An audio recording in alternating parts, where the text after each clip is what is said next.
Early on in disaster management, when I got started in the career, one particular person that was a mentor to a lot of us put a lot of emphasis on why you should care about your physical and mental health, why you should take care of yourself. In addition to that, recently, many people in my life, personal life, professional life, etc., have asked me advice on what they should do for fitness. I am not a personal trainer. I don't have a doctorate in sports physiology, etc. If you're someone who is a professional athlete, this stuff is probably going to be very basic for you, but for a lot of people in my life, this has been useful. So I thought I would make something that they can reference back to on, what was it that he said about that again? Oh yeah, right.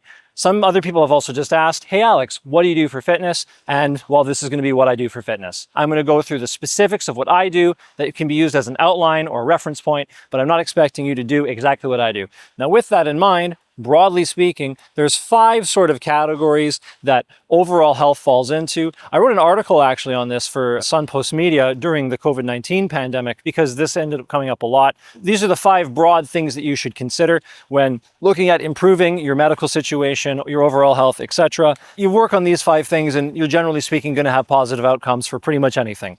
These 5 things are, in order, no particular order really, managing your stress, getting better or regulating your sleep, improving your water intake, fixing or improving your diet, and getting physical exercise. All 5 of these things affect the other things there. If one of these things gets worse, it usually affects the others. If one of these things gets better, it usually affects the others. So if you're trying to find the best bang for your buck on one thing or the other thing, this is the sort of thing that you look at. Now, in this video, we're not going to focus on all 5 of these things. I'll give you a bit on a few of them. We're going to go into bigger depth on the diet and the exercise portion, because when people ask me what I do, this is the main thing they're usually asking about. On the other parts, for stress management, I'm not going to cover this really at all, because stress management really needs its own video. It's a much bigger subject. And when it comes to managing stress or dealing with potentially trauma in a disaster management context, it's a much bigger conversation. And I think it needs its own video to talk about specifically. So we're not going to talk about stress. As far as sleep is concerned, the one thing I'm going to tell you is what I repeatedly hear from doctors that are in this area, from people that are professionals in this area, as a starting point, one recommendation that's worked for me, but by all means, if this doesn't work for you, please consult a physician if you have serious sleep issues, obviously. One thing that's worked for me is trying to wake up at the same time every day. So if I set my alarm for 7 a.m. or 6 a.m. or 8 a.m. or whatever the time is, making sure I wake up at the same time every day, not hitting the snooze button, forcing yourself up. If you can do that, what will naturally happen is your body will start getting tired at the right time every night to wake up at that same time. Your body gets into that regular rhythm of needing to wake up at the same time. That's the one thing that I'd say about sleep. I know based on your work schedule and whatever, this isn't always practical, but do the best you can. If that's not enough and that's not working for you, or it's impractical, hopefully you have a doctor you can see that can help you figure out what to do for this. Water intake. We've talked about water intake and its importance in the heat illnesses or heat injuries part of first aid in those videos. Keep in mind that water intake is highly tied to cramps. If you're the type of person that gets Charlie horses like cramps in your calf or cramps a lot when you're sleeping, it's very possible that you're chronically dehydrated or that you're dehydrated when you go to bed. Suffice it to say, most people in North America that I've come across aren't drinking enough water. Look at how much water you're drinking. Look at what's recommended for your daily body weight. Quick Google search, you can find that out. Now, for diet and exercise, I'm going to talk about the general stuff now, and then we're going to go into the specific stuff later. So in general for diet, what you want to do, if you're just trying to be a bit healthier, is be a bit better tomorrow or next week than you were yesterday. Eat one more broccoli florette, okay? Now, some people have specific diet considerations. Maybe you're vegan, vegetarian, maybe you have Crohn's disease, maybe whatever. But there's still something within your category of diet, no matter what restrictions you have, where you could be doing something a bit better than before. Usually you know what these foods are. If you don't know what these foods are, then fair enough, maybe some research is needed. But most people know you probably shouldn't be eating all the cake and potato chips, and you probably need to eat more leafy greens as long as your health conditions can support it. Try to do a bit more than you did yesterday, and that's that slow progression.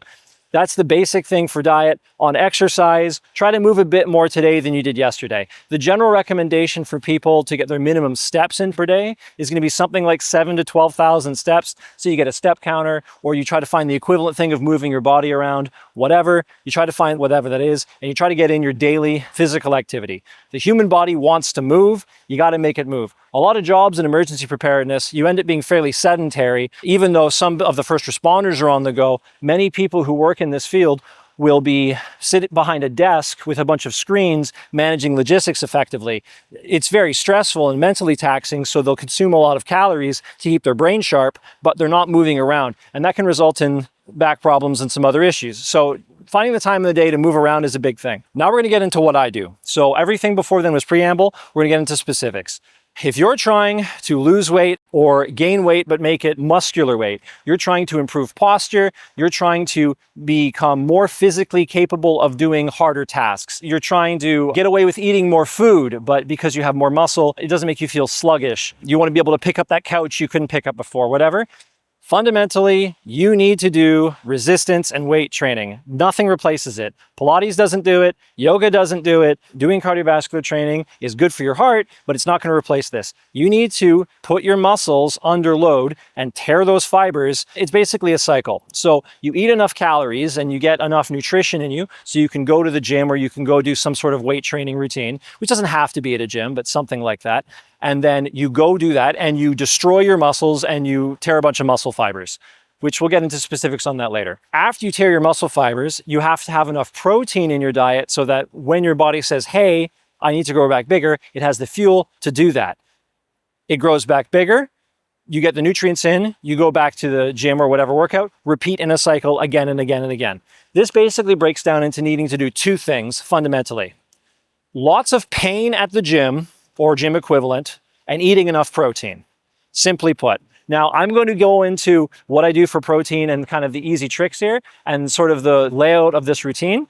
There are going to be limitations here. If you're an advanced lifter and you're watching this, this is going to be a program that is custom tailored for people that have very busy lives, that are not going to tolerate more than 3 workout days a week. There's no way. Usually this is beginning lifters, and there's some consideration for injury prevention, and there's some consideration for what happens when too much lactic acid builds up in a high rep range and they don't go close enough to failure. If you're an experienced trainer, you're going to know what I'm talking about, and you're not going to be surprised when I recommend 3-day full body, high intensity, low volume. Like, you're not going to be surprised when I get there. So there was a bunch of jargon there if you don't know what that means, but we'll get there. Don't worry about it. Now, for your diet, you need to eat enough protein. Protein is critical here. If you're not doing strength training, if you're not trying to build muscle, the amount of protein I'm going to recommend isn't as important. But if you're priming your muscles to get destroyed and rebuilt stronger, you need much higher daily protein than is in a normal diet. So when I talk about these numbers and they seem extreme to you, it's because the resistance training has made it mandatory or has made it important to get the best bang out of your buck.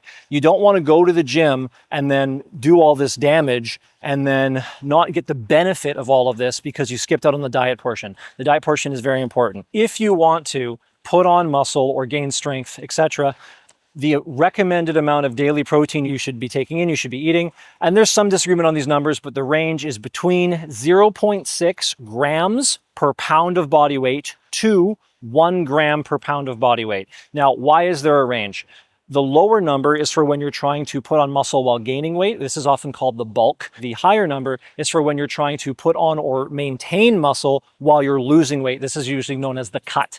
Now, there isn't actually anything bad really with eating too much protein. So if you're in a situation where you're trying to gain muscle and gain weight, so someone who might be underweight, they've been told by their doctor, for example, you need to put on a few pounds, and they want to still have a certain physique, they want to focus on strength and not just put on fat for the sake of putting on fat, then eating the higher amount of protein doesn't do anything bad for you.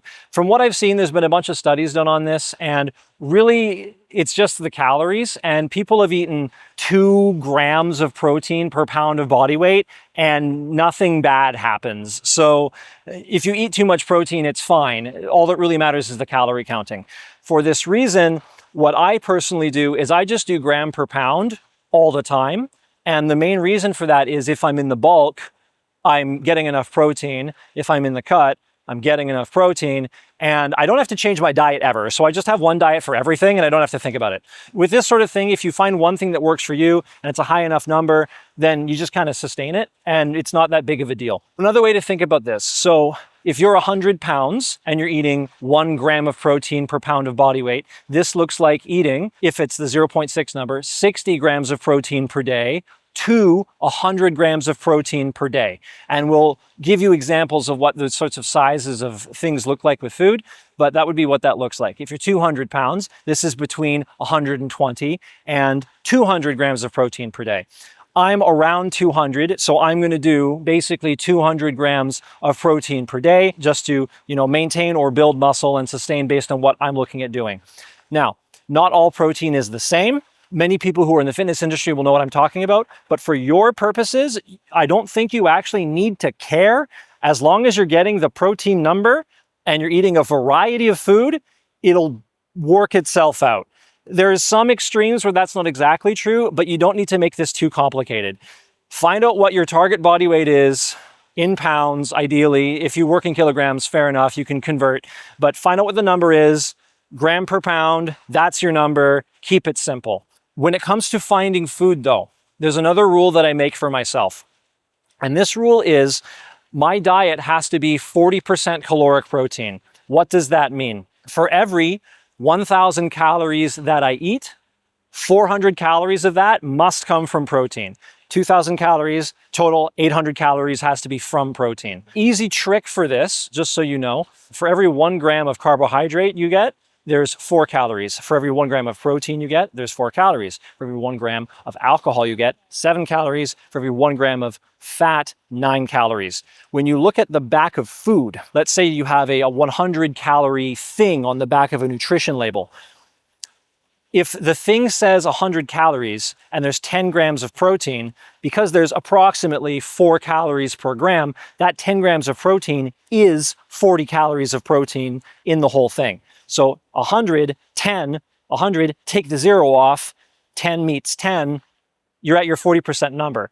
For this reason, I can just look at the back of a nutrition label or Google the nutrition of something in my phone or on my computer and go, okay, let's look at the calorie number, take a 0 off, look at the protein in grams. Is the protein in grams higher or lower? And what I say to myself is, if it's the same number or higher, it's food. If it's lower, if it's not that threshold, it's just not food. And I just think it's not food. Now, does this mean that broccoli is not food? Yes. But we make an exception for leafy greens because things that are very, very low calorie and are very bulky that are really good for you, you're not going to eat 2,000 calories of broccoli. It's too much. You'll just feel full and it's not practical. So stuff like that, like really healthy vegetables, you can just pack them on and basically ignore it. Now, on the other side, there are some things that are almost impossible to fit into your diet. An example of this would be a lot of sauces, especially fat-based sauces, mayonnaise, a lot of salad dressings. The reality is that with a lot of these things, the amount of calories in a very, very small amount that doesn't make you feel full at all is so high that it's almost impossible to work them into one of these sorts of diets or lifestyles. So there's 2 ways you can go about doing this. Way number 1, look at the back of food and just go, does it meet that 1-to-10 ratio, 1 gram of protein per 10 calories? Yes or no? If it's that or better, it's food or it's not. And then that limits your entire diet. And you can do this entire thing with basically no prep, no thinking, look at the protein number. If your target is 150 grams of protein a day, you look at that, you get your 150 grams, and if you're at the exact ratio, that's 1,500 calories plus some vegetables, 1,600 to 1,700, you're done. You're good for the day, and you can just go off the protein number, and you basically don't even need to calorie count. For some people, that calorie number is so low compared to what they're normally doing, they're just gonna shred body weight, and frankly, the calorie number is probably too low. For other people, if you wanna do a bit more work, is think of it by meal. So every meal that you eat needs to be 40% protein. So what I'll do for this, for example, let's say I wanna eat ice cream. Let's say I wanna eat like a fruit smoothie. I wanna eat, bread for once in my life. I can calculate out how much protein's going in the thing. Is it shrimp? Is it chicken? Is it whatever? And then how many calories that is. Let's say we're gonna add 200 calories of shrimp and then we get 40 grams of protein in there. because I know that I have to hit that magical ratio, 40 grams of protein is going to allow me a budget of 400 calories. I've only gotten 200 calories from the shrimp, so I have 200 calories of whatever that I can just put in there. And then I still meet my magical 40% ratio. So this is rice, this is a sauce, this is whatever, but I can do that because I basically budgeted.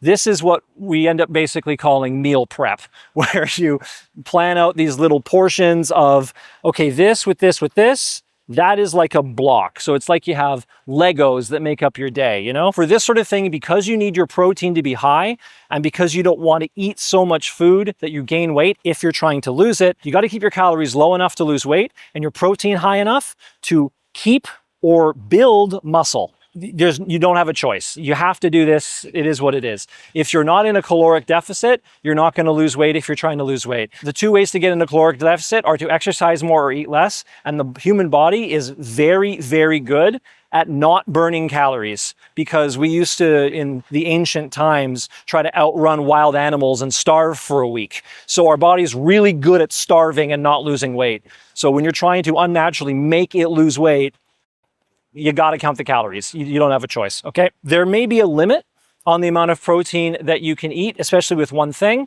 These sorts of limits that you run into, I often find are: one, it's either too expensive; two, it's just boring because you, like, look, I don't know if you've ever tried to eat. Let's talk, 200 grams of protein here. That's 5 farmed salmon fillets in one day. At some point, you are sick of eating salmon.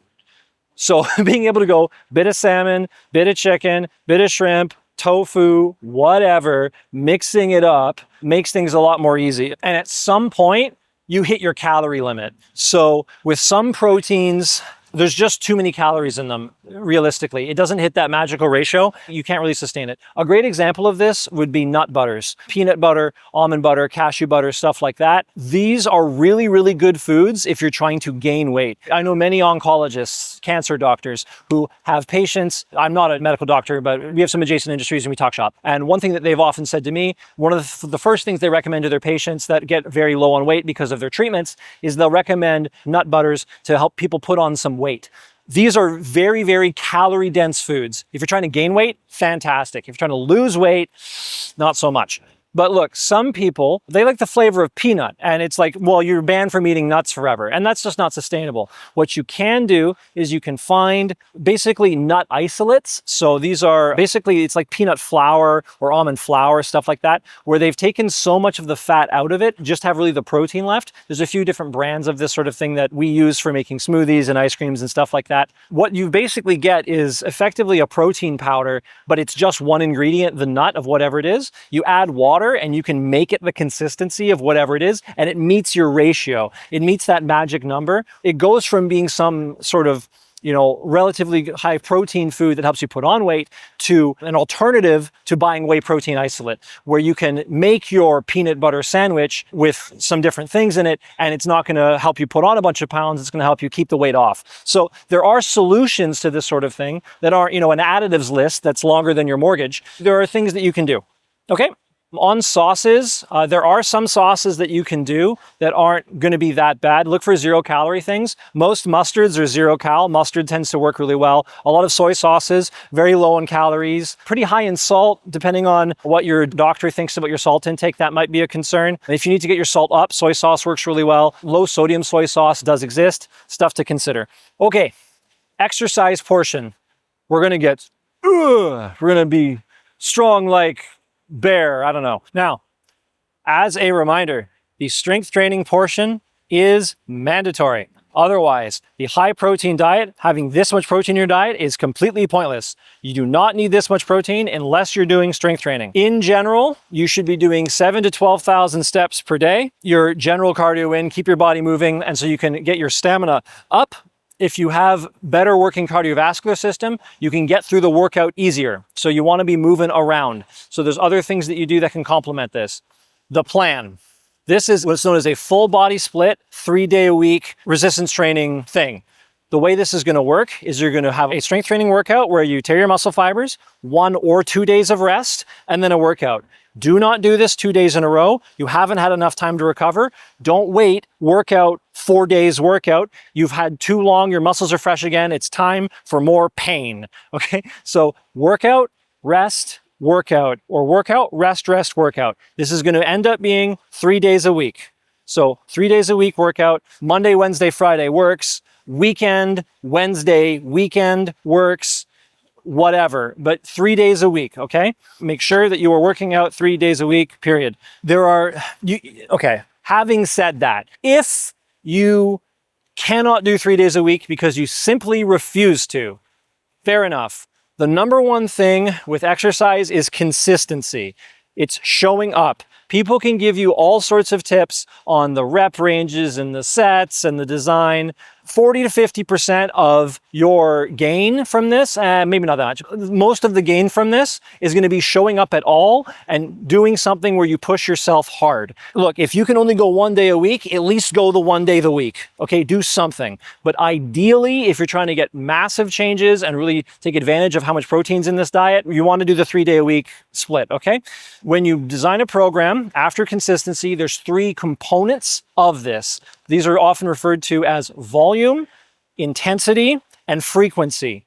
Your volume is how many times in a given workout you're punishing your muscle. So if you were to do a bicep curl, this would be the number of times you're curling in the given workout. Are you doing what's known as a 5x5 set? This would be you're doing 5 repetitions 5 times. That's a total of 25 repetitions. That's a volume of 25.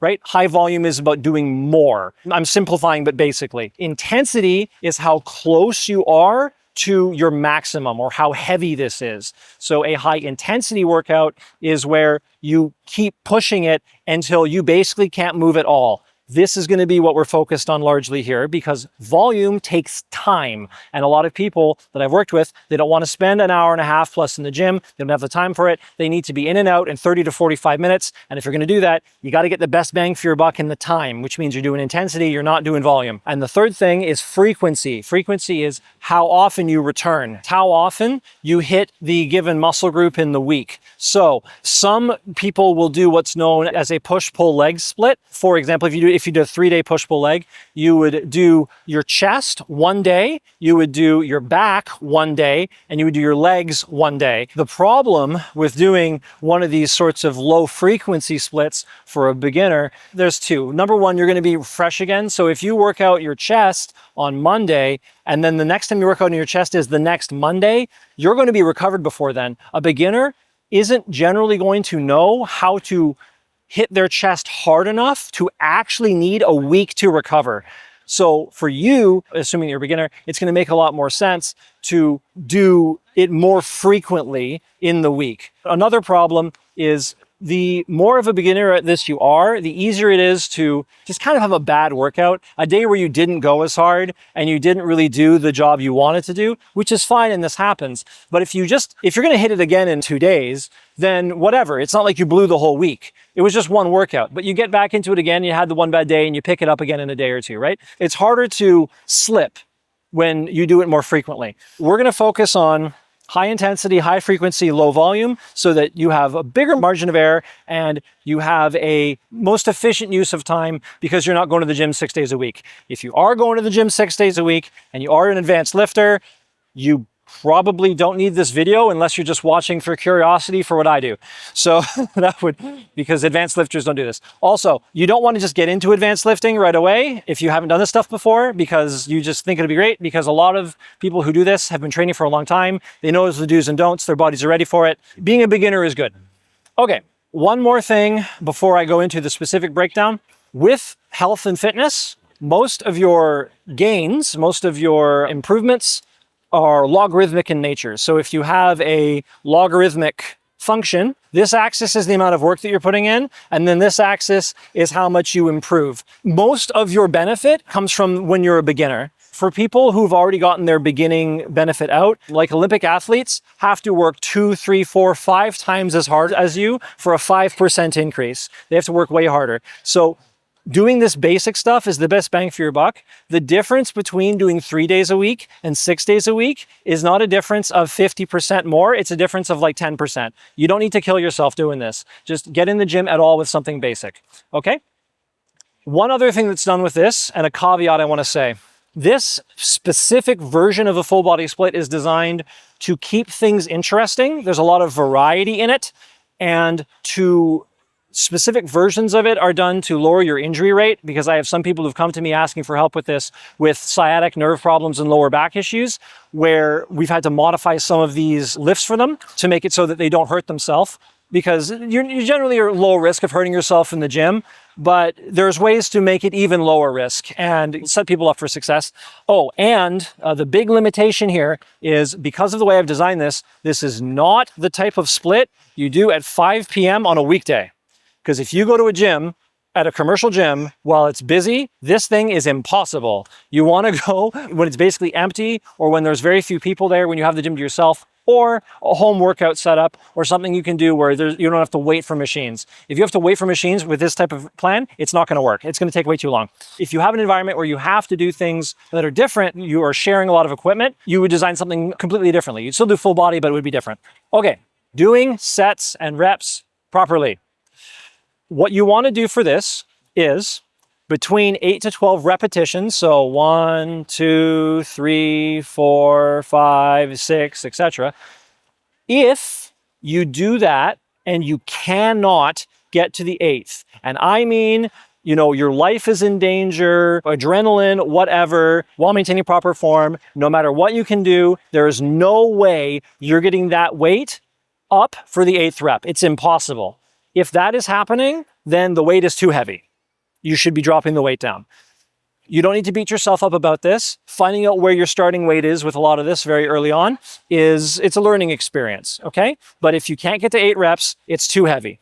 Conversely, if you can get more than 12, if you're getting to 13, 14, 15, the weight is too light. You should be upping the weight more. You should be hitting the point where there is no way that you can lift that weight anymore. You want to fail, basically. This is called concentric muscular failure, between 8 to 12 reps. Now, some people in the fitness industry will say, why didn't I not say 8 to 15 or different rep ranges?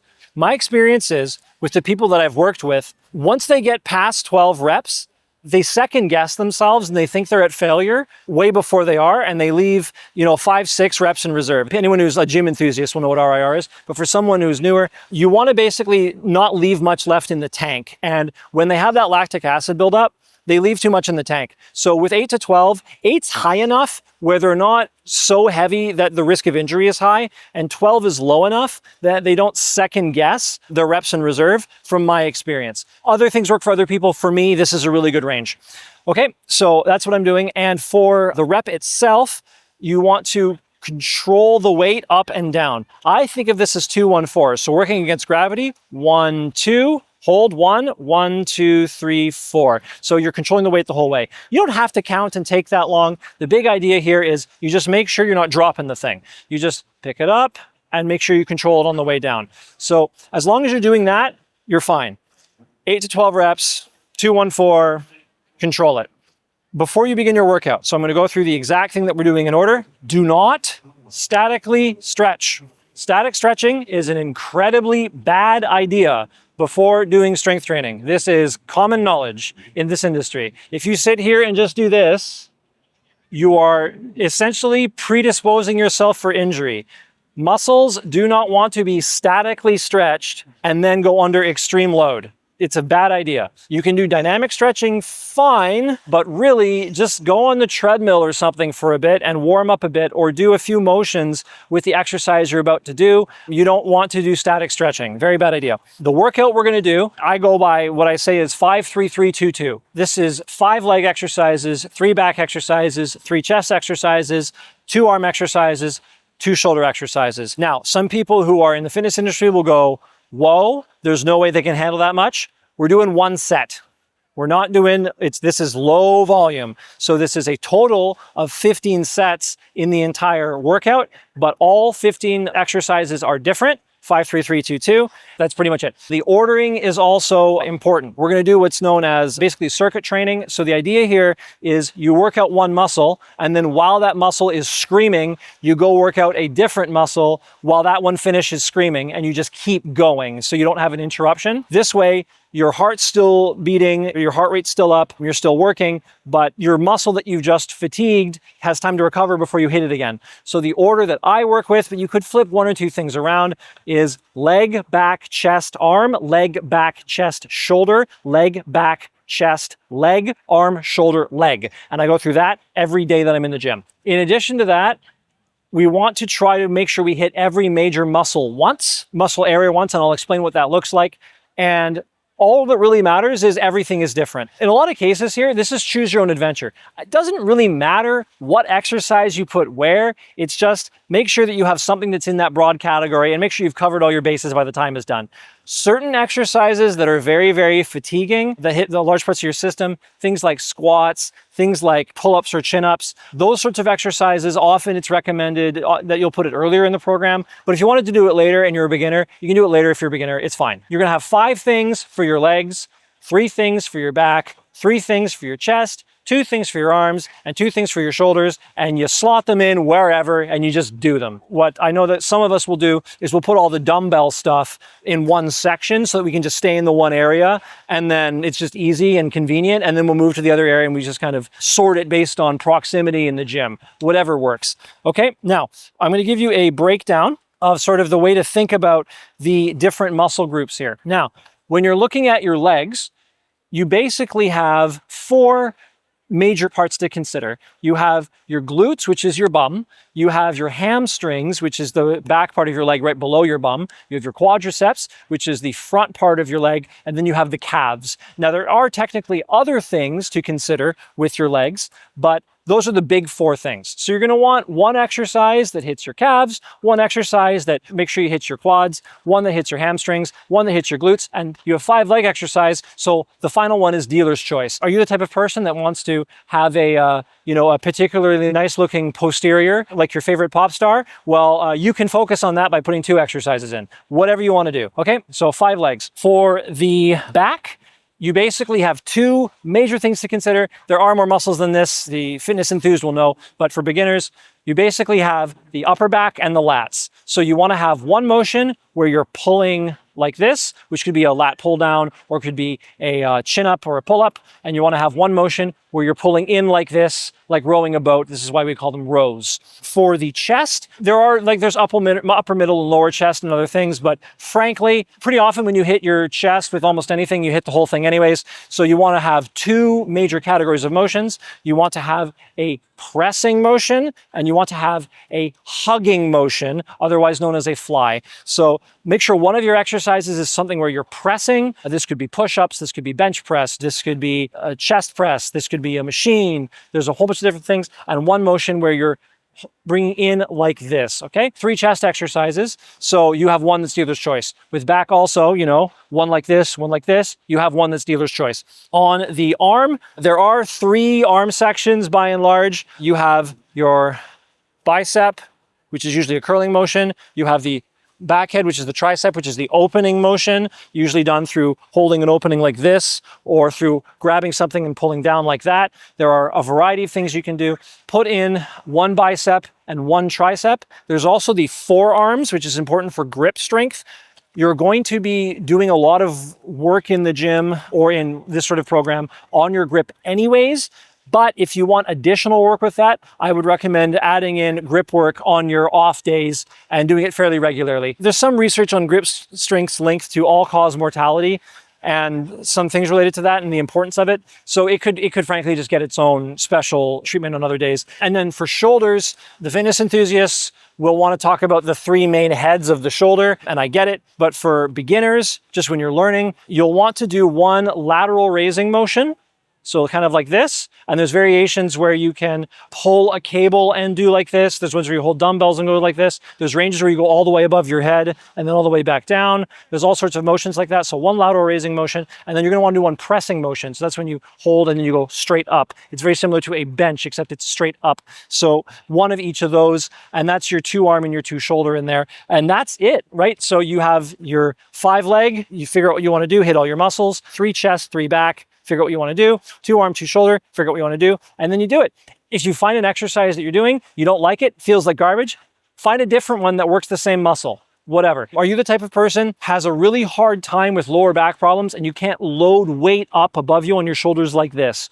There are other types of lifts you can do for the shoulder. If you can't squat heavy weight because of your lower back, you could do a lunge. There are certain types of lifts where you don't need a lot of weight, so there's not a lot of pressure coming down in your spine, but you still really cook that muscle.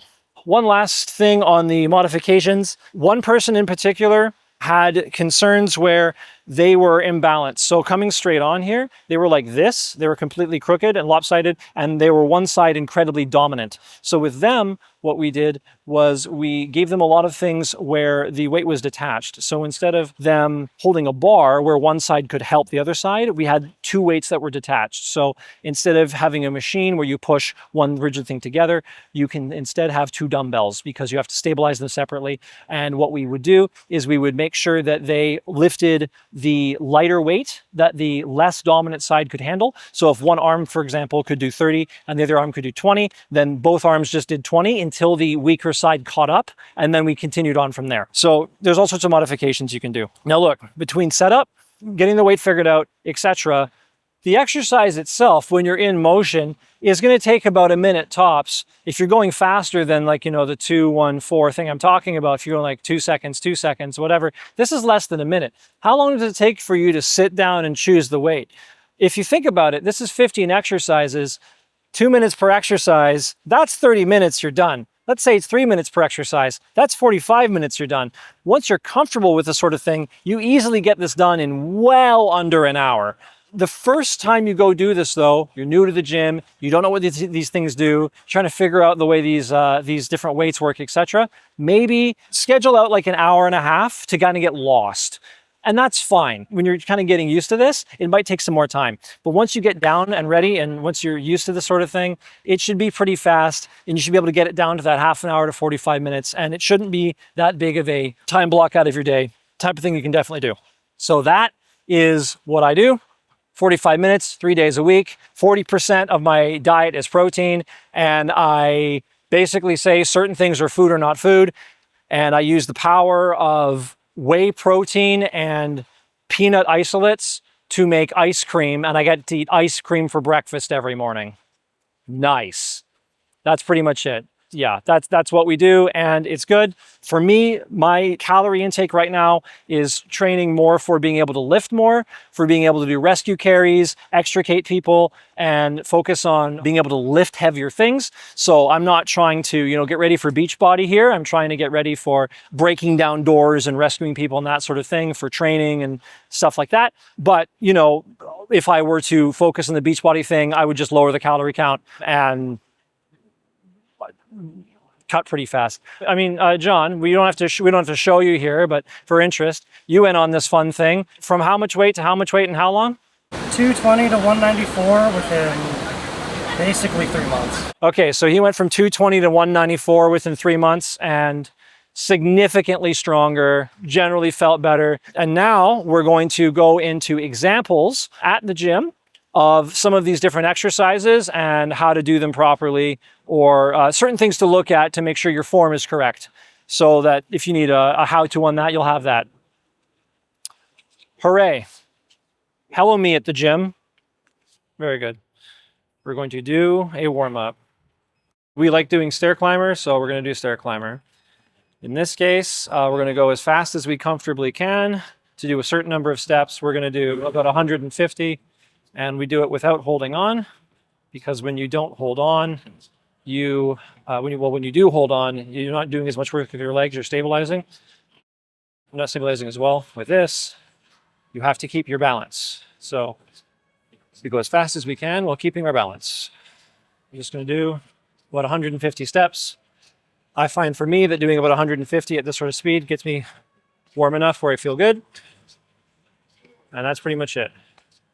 If you don't like this because of stress on the lower back, then you can walk, use a bike, maybe a rowing machine. I'm not sure about the lower back for that, but any sort of cardio machine will work.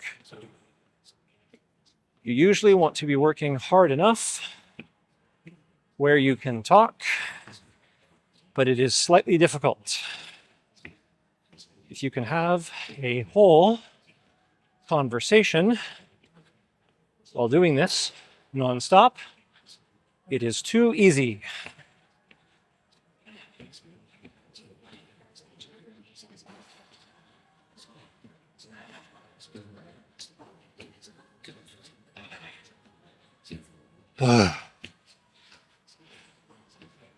Have to warm up.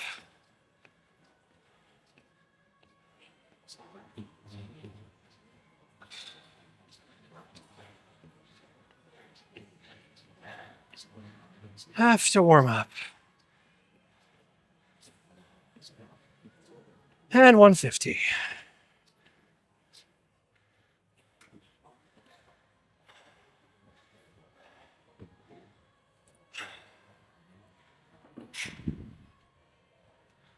Now we have Carmen doing the warm-up.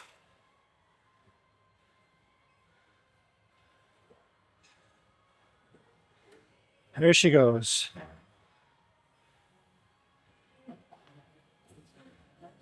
How many steps are you doing, Carmen? You're gonna do 150? Around there. Around there? Okay.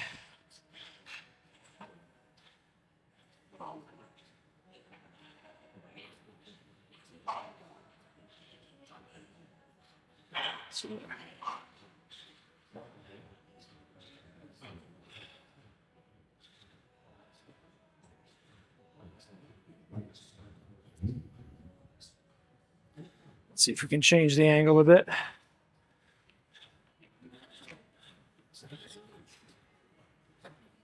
You can see the numbers up there too. Well, it's slightly blocked by her phone, but that's okay. And she's walking.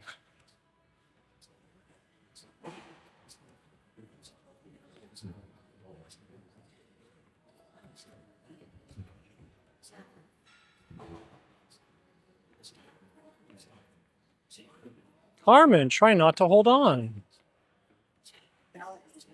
What? Well, then slow it down a bit.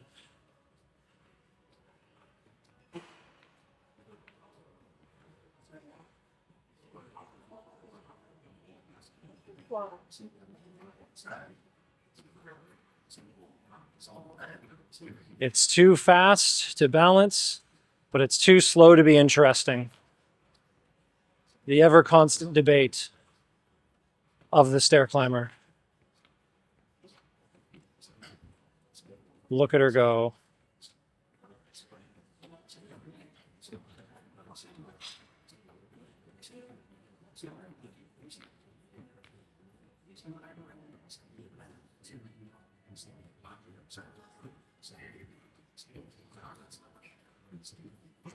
And 150, right? Or is that 130?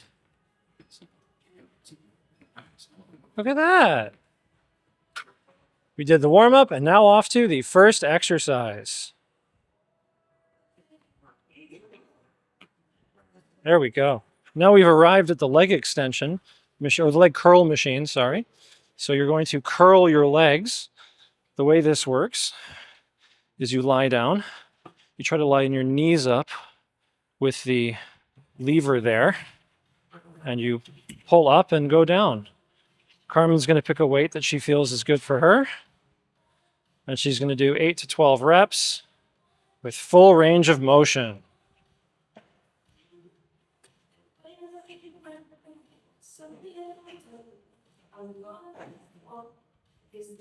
Full range of motion.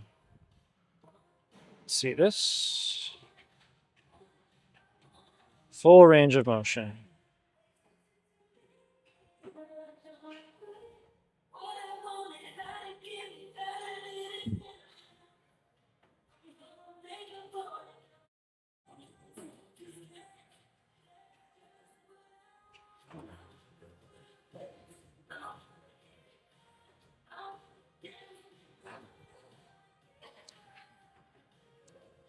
12.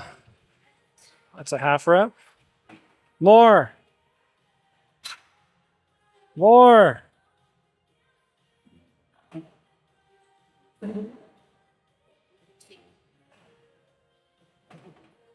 That felt good.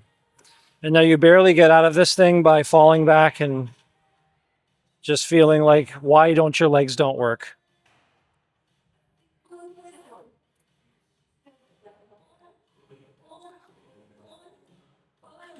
How are you doing, Carmen? Bleh? Blood rushing ahead. Blood rush in the head. Fantastic. Okay, here you go.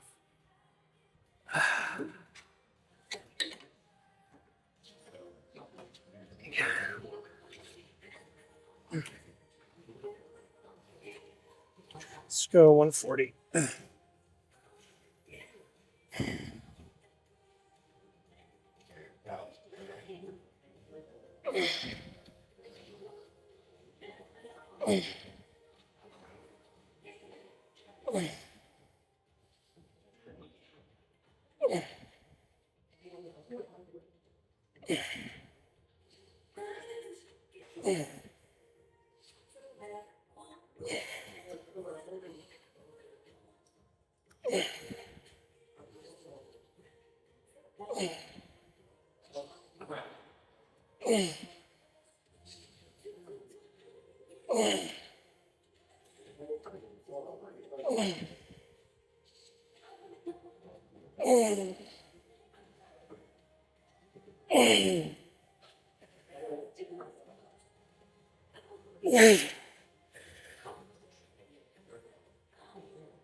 Yes.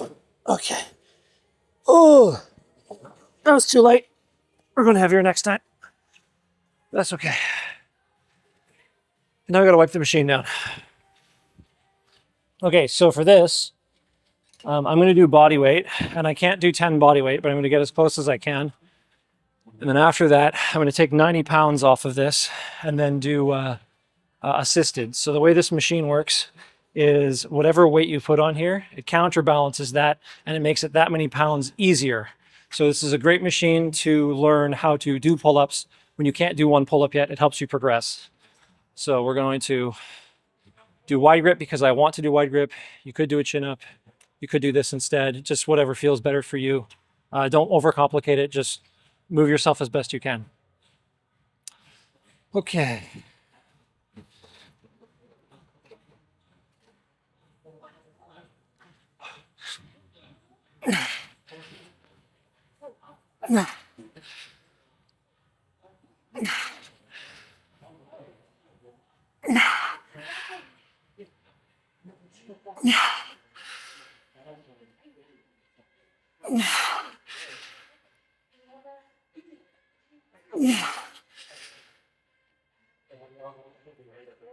Oh, shit.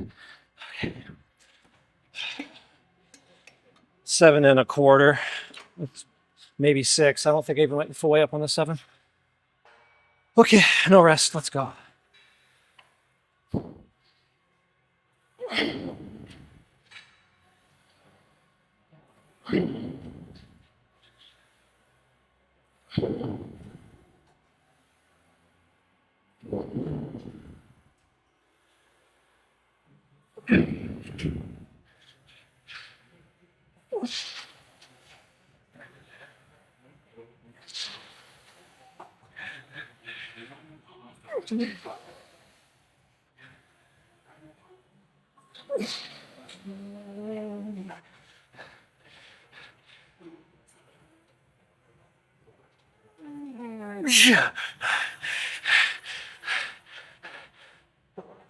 Nope, that's it.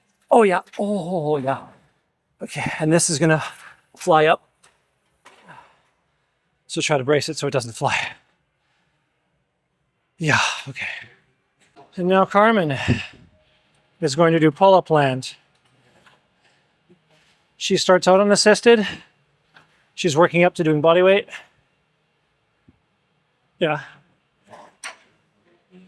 And she does the inner grip. You can see here, instead of the wider grip. Personal choice, you can do whatever you want. All the way down, full extension, and up. All the way down, full extension, all the way up.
More. One more. One more. Sorry.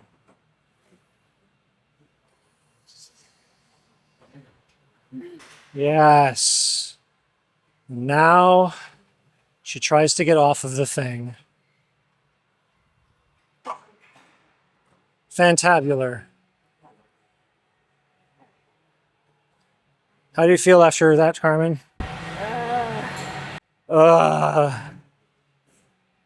We now have the machine chest press. So this is like a bench press type of deal, or a dumbbell chest press, but you have a machine, so it's stabilized.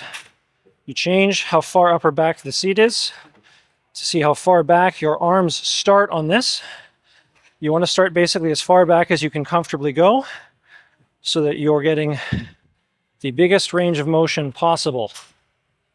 In her case, she can go this far back. You can see how far her arms are extended. And we're chest pressing.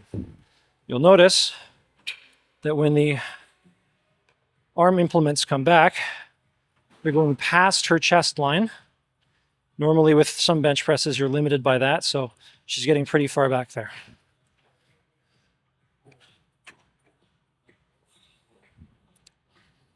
There you go.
So as you can see, she had a very easy time with that,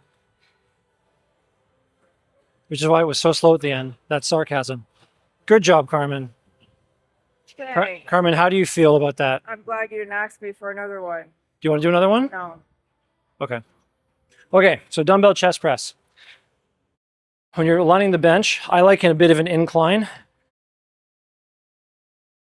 There's a few people who were in content creation that were fairly convincing for me that gave me the tip of when you're doing this, you want to feel when your chest is kind of flat. So change the incline as necessary so you feel like this part is straight up. So for me, I prefer a slightly greater incline than this, but for some people, they might want to go further down. It just kind of depends on what you feel. You can go flat bench too, whatever. I like a little incline like that when I do it. It feels better for me. Depending on what weight you're good with, start lighter than this. When you haven't done dumbbells much, your stabilizing muscles under it might have a hard time holding this. You might flail around. So start light and get the form down. For a professional lifter, this is very lightweight, but I'm not a professional lifter, so for me, this is heavy. Okay. Another thing that I do is I like to kick the weight up. So I'm going to kick up this left one with my left leg to get it up. And when I fail with this, I'm going to just drop it on the floor because I'm not going to be able to get it back to my lap when I fail with this. So, okay.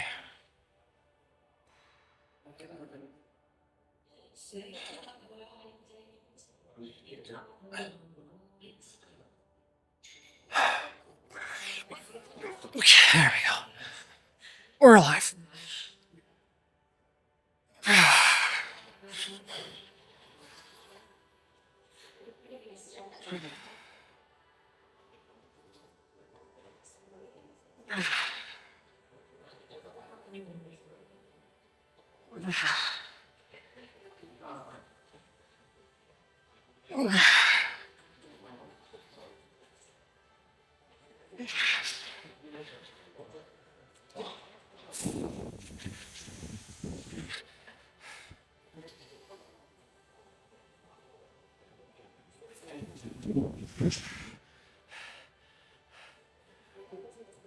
Nope.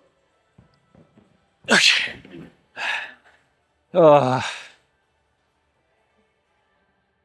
Okay. And now I have to get them off the floor. But that's a later problem. Now we have shoulders. This is going to be a super ROM lateral raise. It's called a super ROM because you go all the way up. So you'll notice with this, she's going to basically do a jumping jack, not jumping jack here. Here you go, Carmen. So she's going all the way up and then all the way down slow. You want to do this with pretty light weight. If you can do this with 30 pounds, you are very, very, very strong. So she's doing with this with about 8s, which is more than enough for most people.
You got one more now? One more? That's right, one more. One more.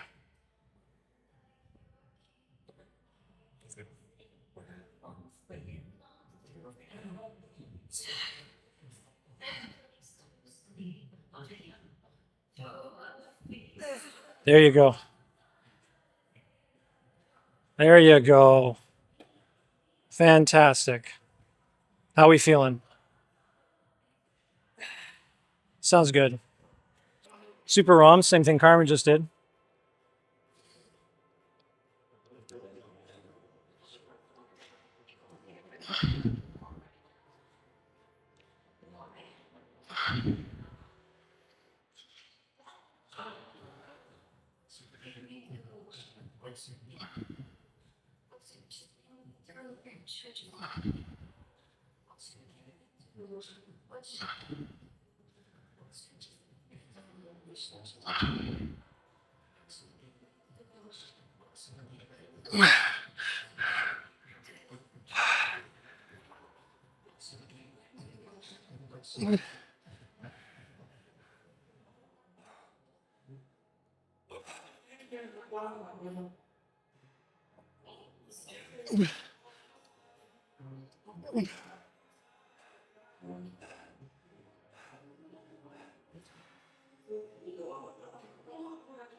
We're done with that.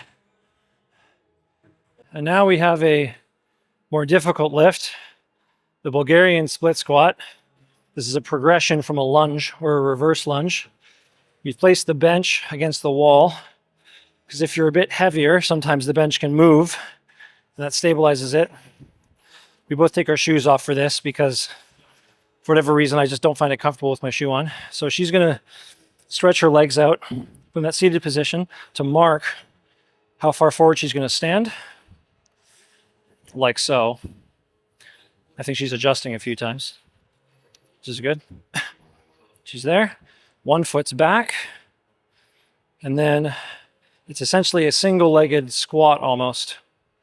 So you'll see she sits back into that and then comes up. And then she sits back in and comes up. Sits back in and comes up. Sits back in and comes up. Other angle here. Sits back in and comes up.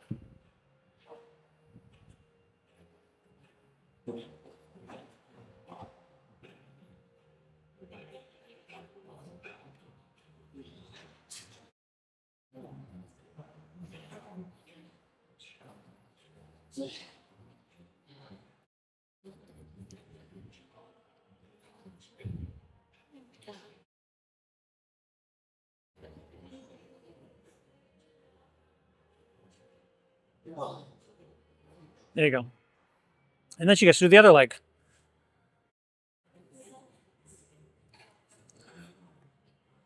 So we breathe for a moment.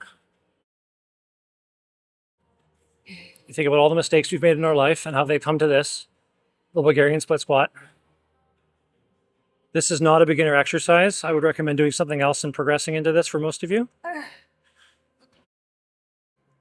But later on, when you're comfortable and confident, this is the sort of thing that you can do. And now she's doing the other leg.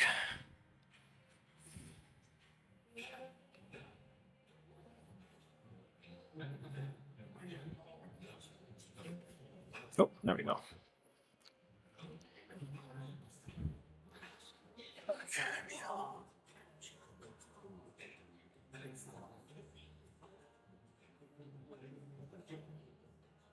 You can see the knee bend.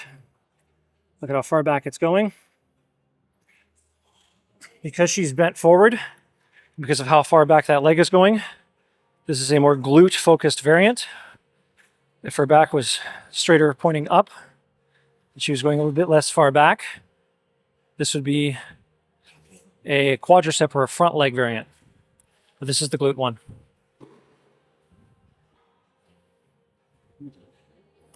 And now we feel pain. How is pain, Carmen? It's great. It's great pain. Excellent. Bulgarian split squats. This is probably a PB for me, a personal best. If I do it, we'll find out. But it's time to try to do something harder. So here we go. Okay. Okay. There.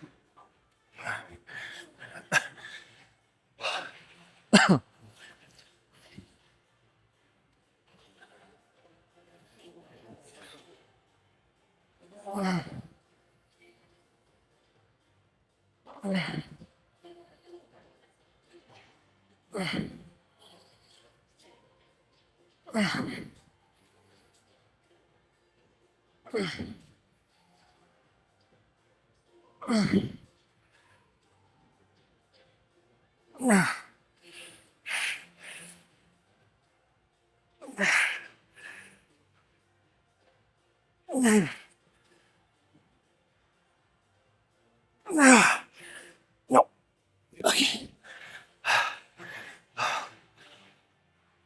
I'm gonna need a minute before the other leg. Oh yeah.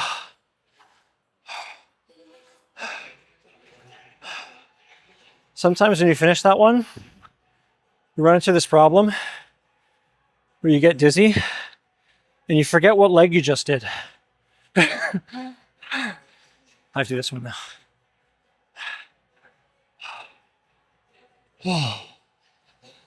Oh my God, those are brutal. Okay.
Oh, you see the light freckles.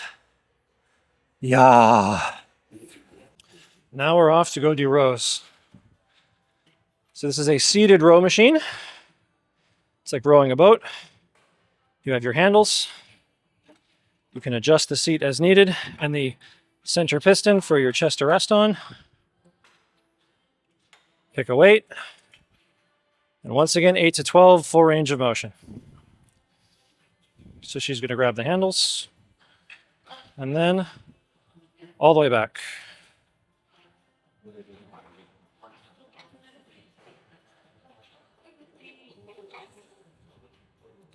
And you can see she's bringing the handles basically as close to her chest as she can get it.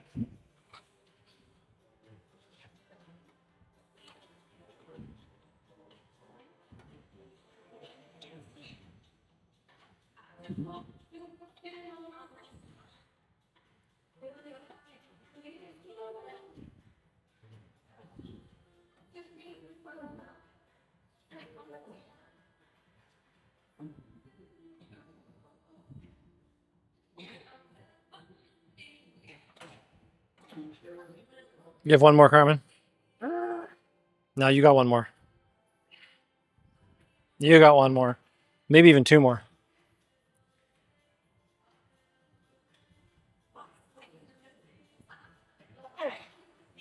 One more. No, one more. Come on, you can do it.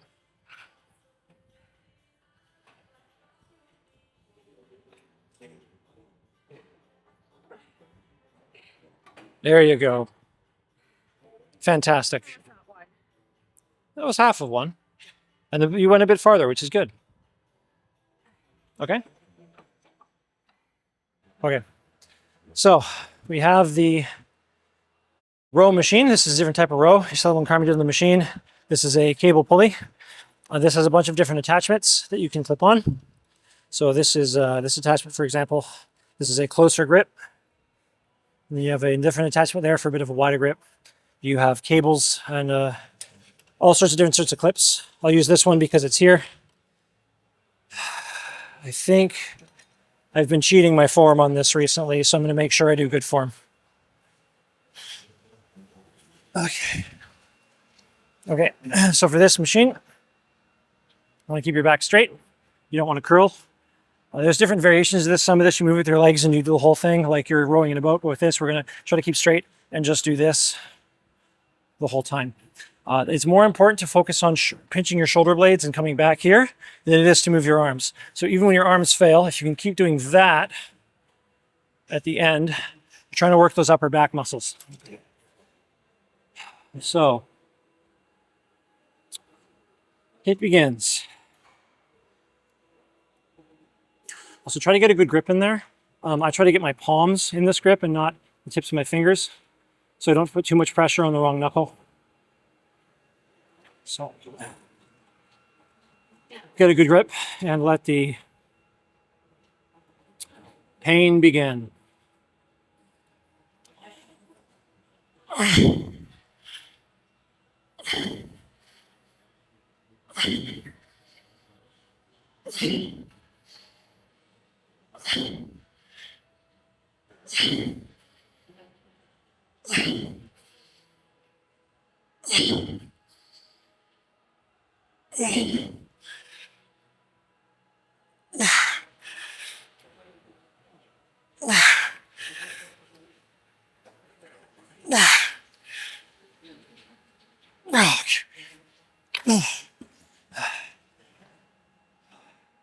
Oh.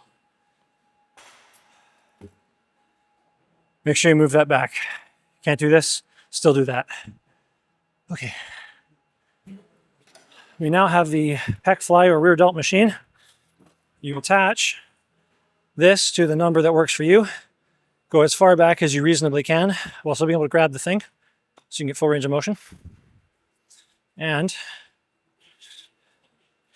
you grab your thing, put your arms out, elbows the same distance the whole time. So you're pushing with your chest and not with your arms.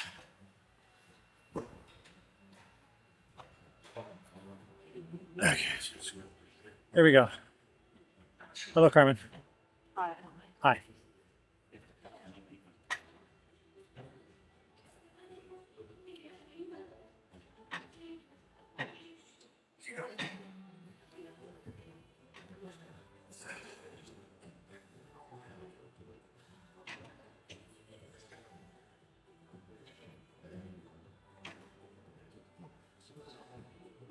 See from this angle. Arms are straight the whole time.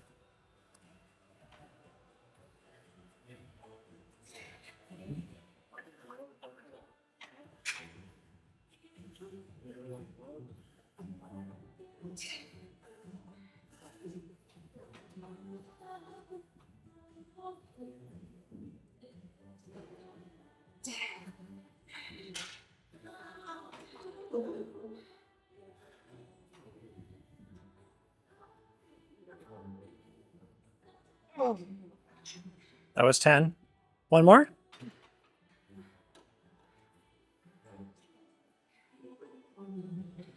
One more. Maybe one more.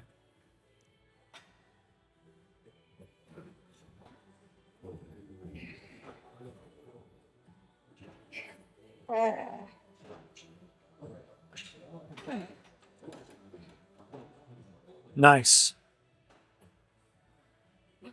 How do you feel? How do you feel? Fine. You're fine? Okay. Oh. I need to make sure the seat is low because I want this to be lined up so it's in line here. Otherwise, if I'm like up here, it just kind of feels awkward. So I like this to be up like this.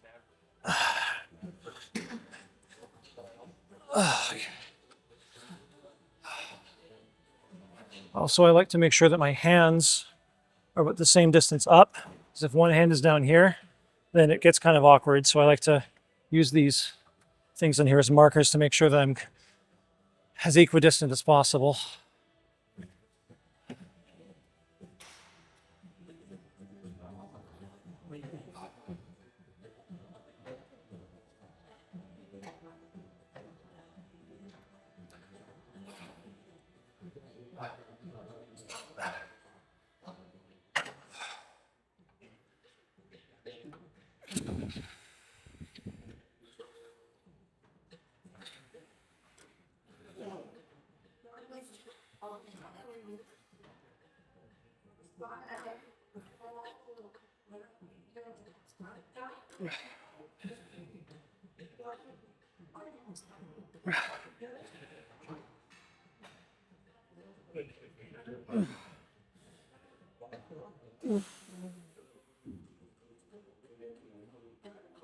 Oh, I cheated that last one. That's done.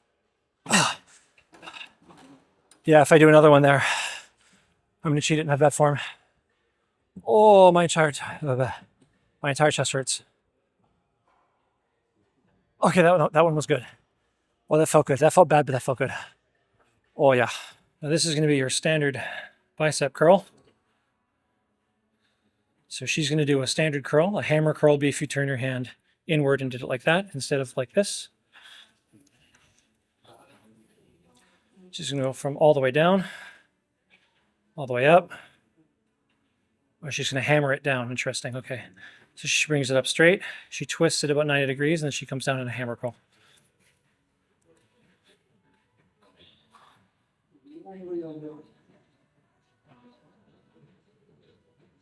Okay.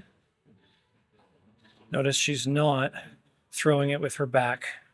So if you look here, whoop, whoop, whoop, whoop, whoop. So you look here, that's all arm. She's not just hulking it up. It's slow and controlled.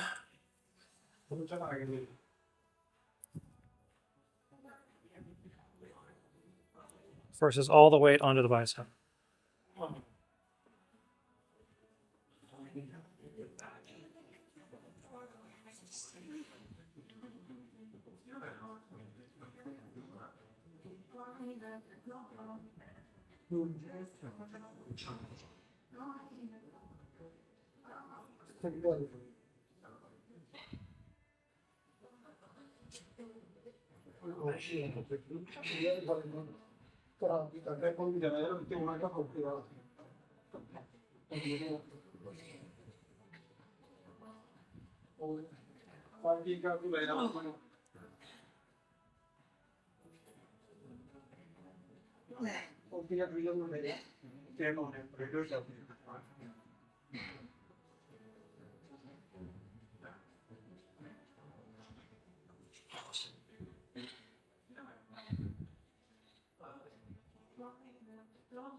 And 10 more. Here you go.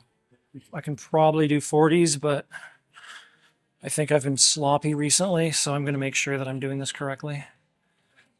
I'm going to sit in the bench for this, unlike the one she did, because I find that when I'm standing, I want to cheat it a lot, and this is going to help me keep my back straight and not use something that's not my bicep. Okay, so we're going to start down here.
Okay, I'm going to cheat the next one. I know I am.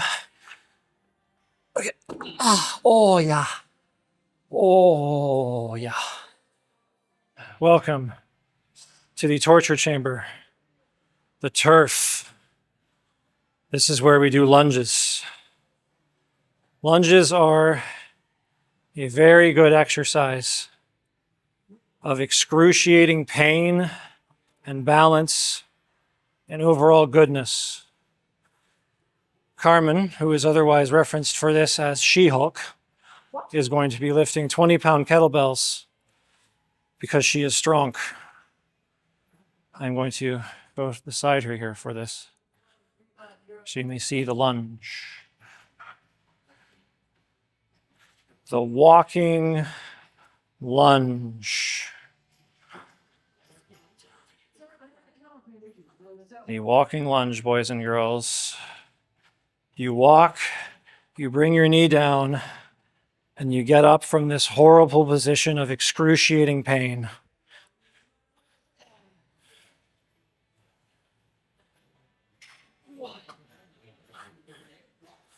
And the longer you go, the harder it gets to balance. And the more you just hate this turf.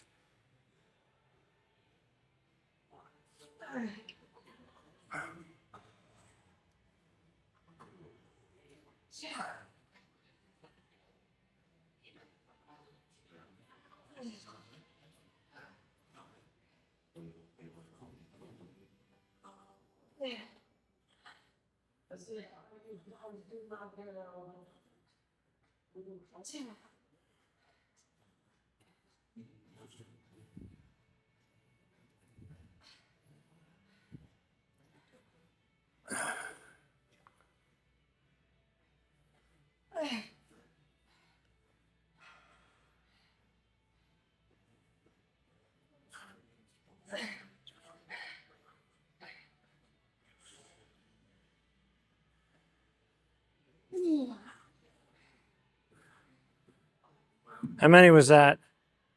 I don't know. I went up and down. So 8 and 8, 16? I don't know. There you go. Hello, friends. Planet Fitness has 30s. So we will do 30s. What do you want? I guess 30s because we have 30s. So, I mean, I think 30s are good for me. I'm not sure, but we'll see.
I did 11 of both. Okay.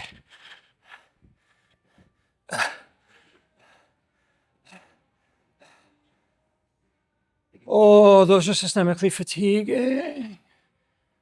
Oh, do not do those as the last exercise. Oh, those feel great, but brutal. Okay, now we have a lat pull down machine. Okay, this is a similar motion to a pull up, but instead of you going up, you're bringing it down to you. So you'll be able to see here.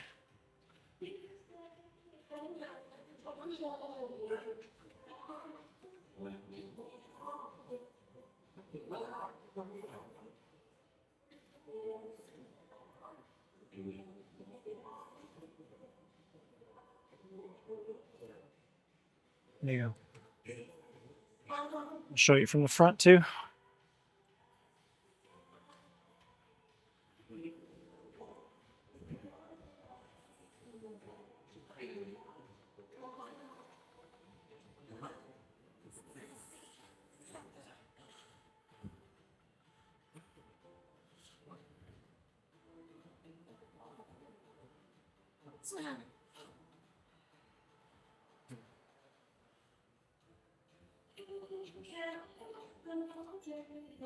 There you go. At least one more, Carmen. She hates it when I say that. But then she does it every time anyways, so it was worth it.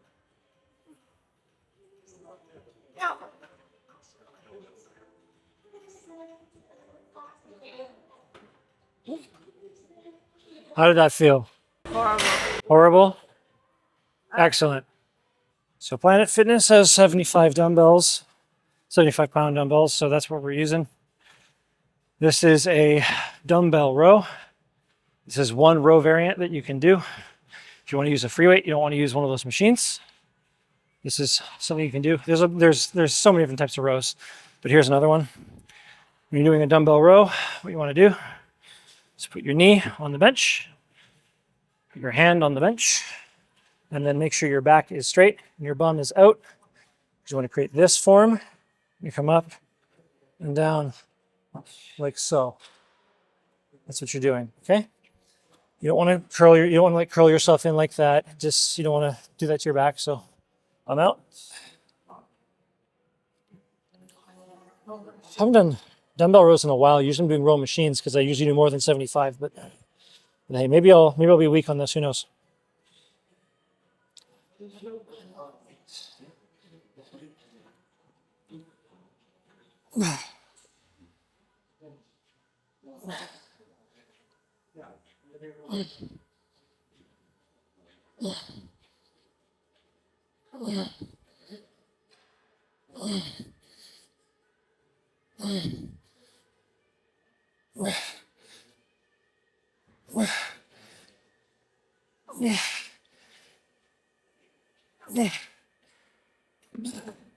That's actually a good weight.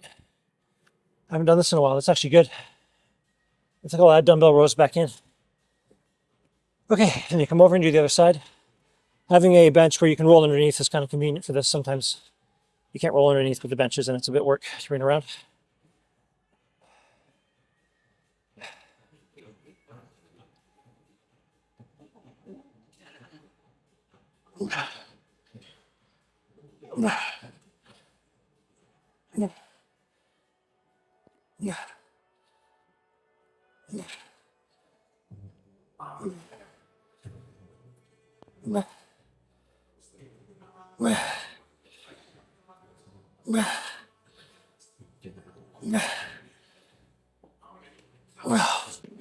Oh, I shouldn't have dropped that. I should have done it slower. I'm gonna try to do one more. Oh, no. No, that muscle's dead. Okay. Oh, good. Okay. So setting a bench press can be work sometimes. That one's probably better, but we're gonna set this up here, fine. Okay, so we want our bench up. You gotta get this thing in here. Okay. Now the reason why you want that there is in case you die. So in case you fall, you don't get trapped under the thing completely. But for learning, we'll keep this up here for now. When you're learning bench for the first time, a spotter is an incredibly good idea. I would say when you're just starting out, probably don't even bother with this, just do machines. Yeah, but it is something that exists, and once you max out a machine, you kind of need to go to a bar just to be able to put more weight on. So, there you go. So I'm going to go back here and feel if I am too far or not. You want to basically be doing a push-up through the bar. So just like doing a push-up off the floor, it should feel like where your hands are when you're doing a push-up. For me, this is probably actually a bit off. I need to come further back. Close or wide grip just depends on what you're comfortable with and what feels natural for me. Wider grip feels a lot more natural. When I do close grip, my elbows pop and it doesn't feel good, so I just do wide. I'm also going to put my thumbs out here to force myself to bring my wrists in. Some people do this. For me, as a memory game, it feels better to do this. So you come up and you go forward, and you come down and you go up, depending on what feels good to you. It is occurring to me now that I am actually too far back. You can tell that I don't bench that often. I'm gonna go here. Okay, there we go. And you go straight down and straight up. And straight down and straight up. And straight down and straight up. And you basically just do that until your arms feel like they're going to fall off. And then you come back and you can rack. If you get stuck here, ideally you have a spotter to help you get that back up. There are a bunch of creative ways to get yourself untrapped from this, but you don't want to have to learn those the hard way. Okay, Carmen, you can try. So when you're learning bench, if you're actually learning to do this sort of thing, there's probably somebody at your gym that does this, probably a personal trainer that knows what they're doing. I highly recommend getting somebody that does this regularly to teach you how to do this if you're going to do this. I do not, and I've probably given you suggestions that could have been better. Are you good, Carmen? No. I want you to imagine that you're kind of pinching your back in like when you're doing a row so that your chest comes out more, okay? So kind of like this.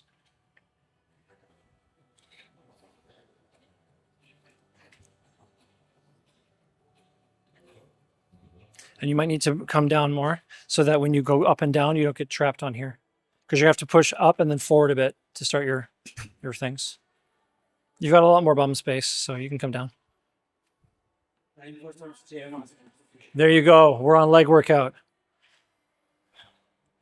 Some of the staff here have started doing our workouts, so one of them just commented on it. It's time to start leg day. They do a different split, but they took the intensity and some of the routine from us. So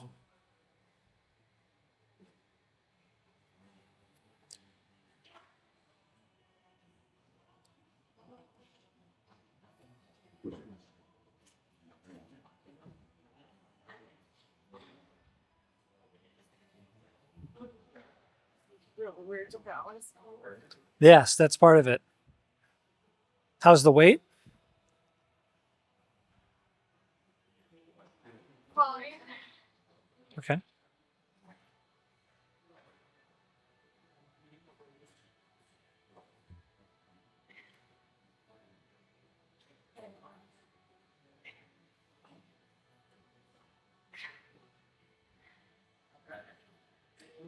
Imagine you're doing a push-up.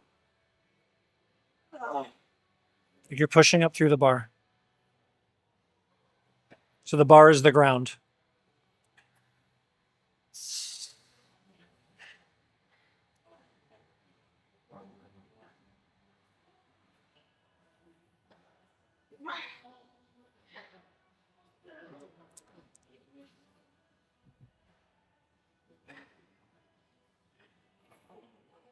Need help?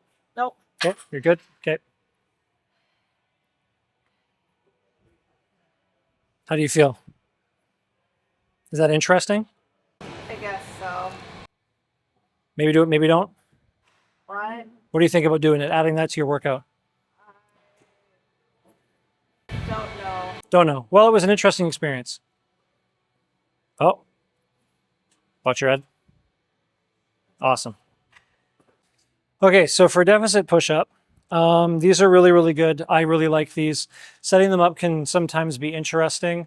In this case, I think I'm just going to use these benches because I can and they're here. So I'm going to line them up side by side. Okay.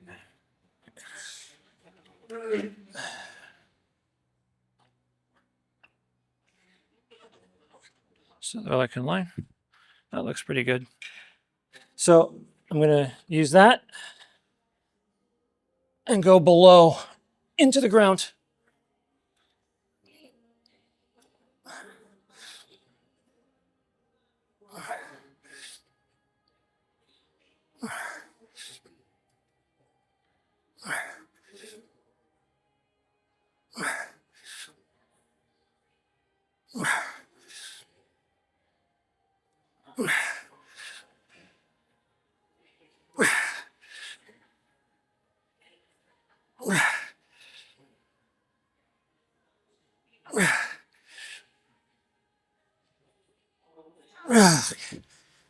Oh,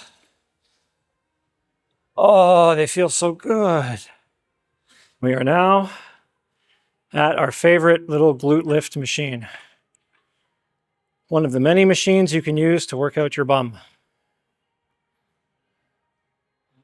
Very, very large muscle on the posterior of the body. Your posterior, in fact.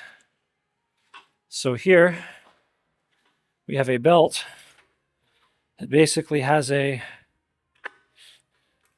seat belt like on an airplane. You fasten yourself in and tighten as needed. There you go. You set the weight to something that you think you can lift, and you basically just thrust that thing up. Here we go, Carmen.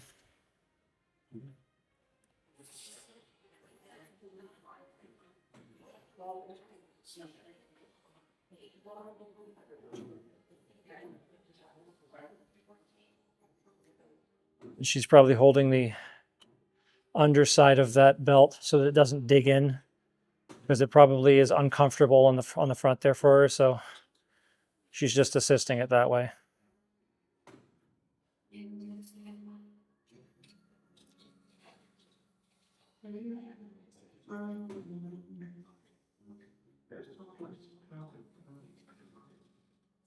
As much of the range of motion as you can get on the machine, and you go until you cannot lift it anymore, while maintaining form.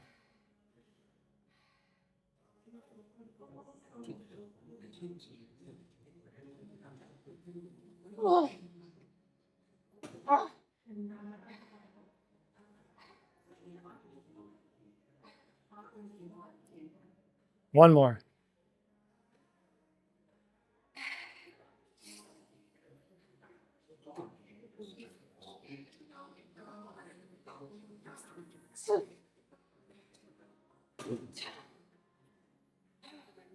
You have one more? No. Okay, one more. Do it.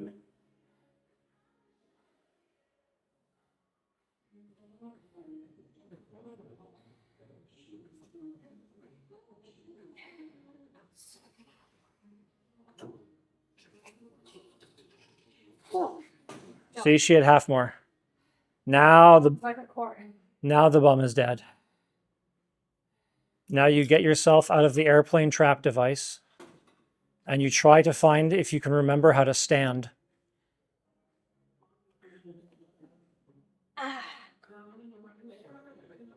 Do you know how to stand, Carmen?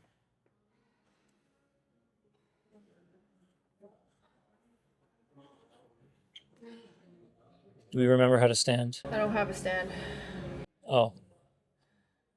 Is that a JoJo reference? I guess so. Hello. We're at the leg extension machine. Carmen greatly dislikes these. I find them to be a pretty good time. So you want to set this as far back as possible to get as much of the range of motion of your leg as you can while still fitting in the thing. This version has this thing twist up a bit. So even if you can't like fit it, you can actually move this up and you will fit it often a lot farther up than you think. This machine I max out. It's one of the machines I do. Well, I stopped doing this because I maxed out the machine, but it's been a while, so maybe this will be hard again. Now, because of where the seat is, my leg's pretty far forward. I want to get my knee right in line with this so that I'm bending with this and I'm not going away from it, right? So I'm going to bring the seat back down a bit. Try to get myself right in line with this pad. Maybe a bit up. That's about right. Okay. We're going to get our legs underneath this trap, this death trap over here. Okay. And then feel that seat has to come up. Yeah, it feels about right. Okay, and then what you're doing is we're just lifting it up, bringing it back down. We're gonna go the whole way. It's gonna focus on this quadricep muscle. There's many different muscles in the quadricep. I think there's 4 heads. This is one of the only exercises that hits one of the specific heads of it. So if you're someone that really, really wants to work on your quads, This thing's basically mandatory. And if you like it, great. If you hate it, then sometimes you just have to get used to it.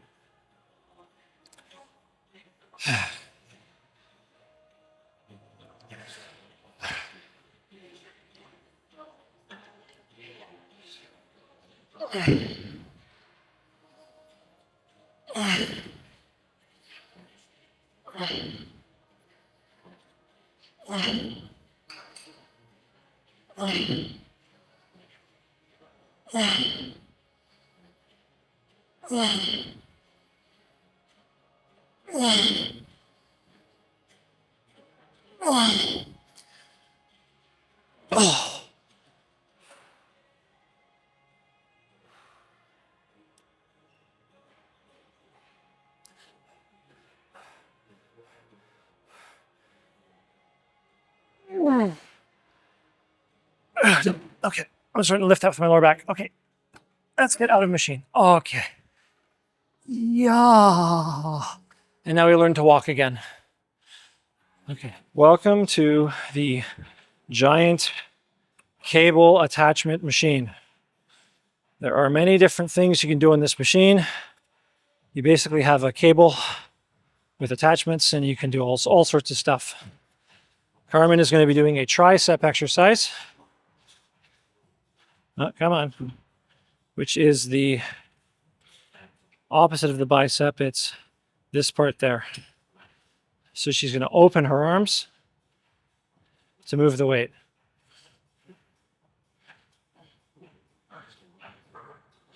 All the way back down. And all the way up.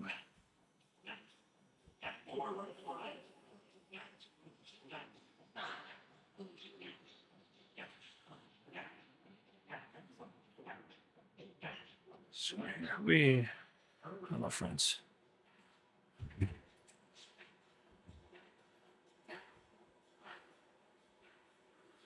All the way down. All the way up. All the way down. And all the way up.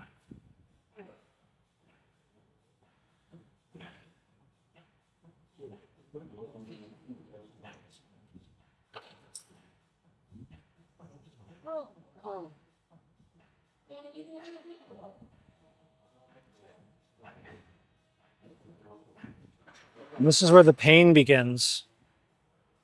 What do you mean it begins? It's already. Oh.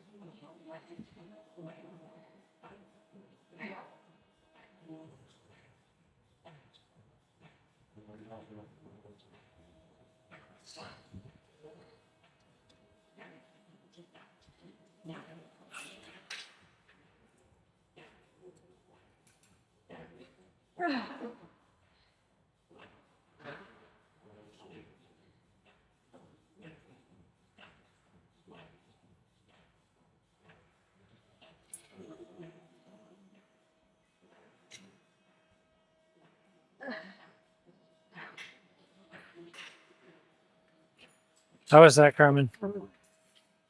Was that enjoyable? No? But yes. Different exercise this time. We're still going to do triceps, and I'm going to show you a different variation using the same pulling machine. Carmen went from behind the head and went up. She went like this. We're going to go in front and go down. It's still tricep with a different orientation. We need to bring this way up. Okay. And then we're going to need a different attachment. You could use ropes for this. I like using T-bar personally for this. Some people prefer ropes, some prefer T-bar, whatever you like. Now this is not actually high enough for me because I want to start with my triceps fully extended. So I need to bring this up even more. I bring it all the way up to 17. That'll be fine. So with lighter weight, just to demonstrate first, imagine you're kind of like a Tyrannosaurus Rex from Jurassic Park. You have your little T-Rex arms. Okay. Hands over top. Palms need to go forward. So what you do not want to do is this. If you do this, your wrist is turned the wrong way. If you come up like this, you run into problems. You want to be over top the whole time, and you want to press down like the T-Rex. Okay? So you're over top, down, up, down, up, down. Do not do this. Do not do this. T-Rex. T-Rex, whole time, okay? You're pushing with this part of the arm. You're not moving with your whole back, okay? T-Rex. T-Rex, okay? So that's the idea. I don't even remember what I do with this. Let's try 40.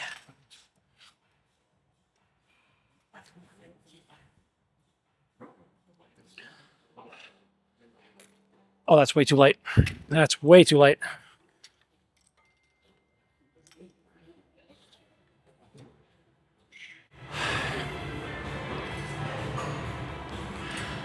Carmen.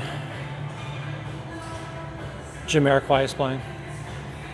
Sure. I'm having Napoleon Dynamite flashbacks. Oh.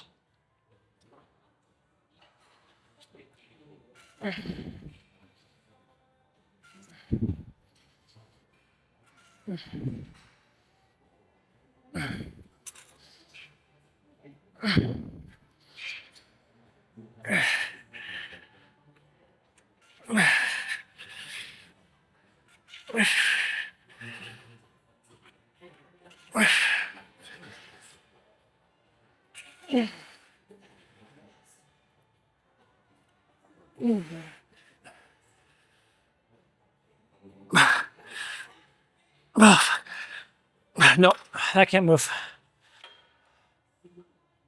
Oh, this is the machine shoulder press. It's similar to the bench press, except you're pushing up instead of pushing forward. This focuses on the shoulder. You'll notice when Carmen pushes this up, she's going to be torturing the good old shoulder. Do you like this one or do you hate this one? I hate all shoulders. You hate all shoulder. She hates everything to do with the shoulder. Some people like shoulder workouts. She does not, and I know of at least 2 other people that do workouts with us that really do not like shoulders, but God hate everything, so.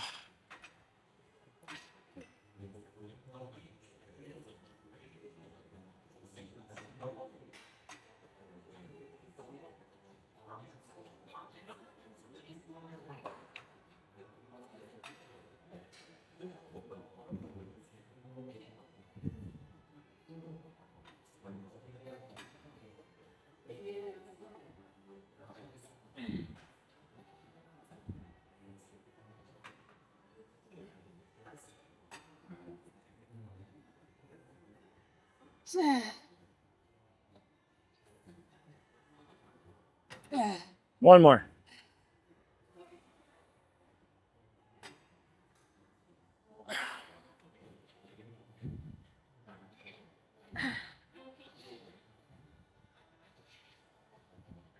One more. One more. Come on. You can do it. One more. One more.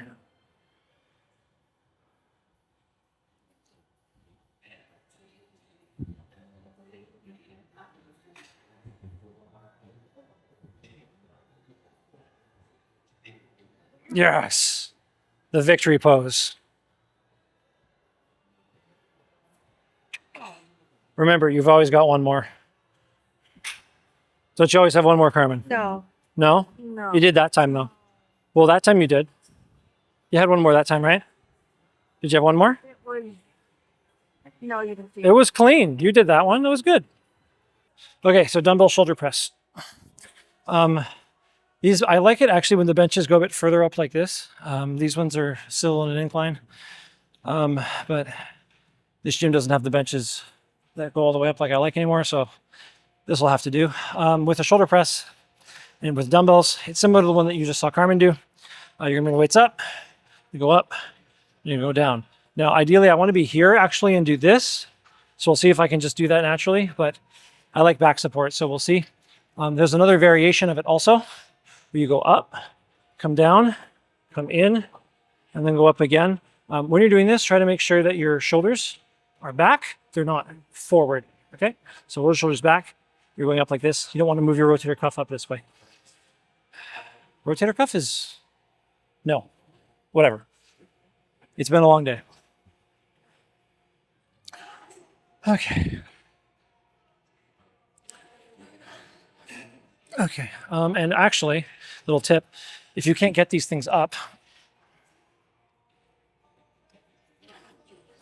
there you go. Now they're up.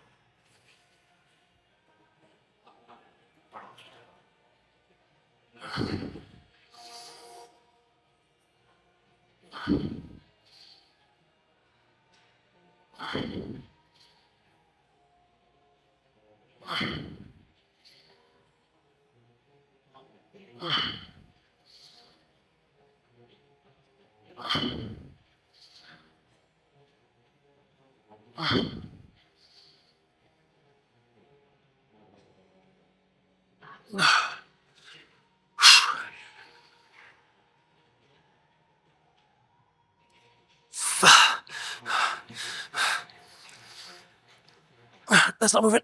Okay. Oh, that felt good. So here we have the plate loaded calf raise machine. So Carmen's going to load whatever weight she wants on this thing.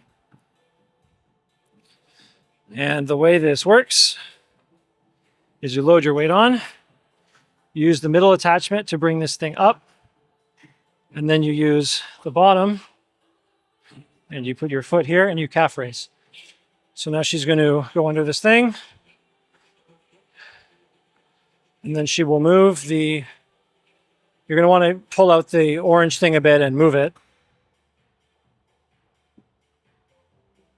And then it adjusts as needed. That's probably too high. Okay. Because you need to bring it up and unbend your knees. And then let your heels come all the way down while keeping your knees straight. Calf raise.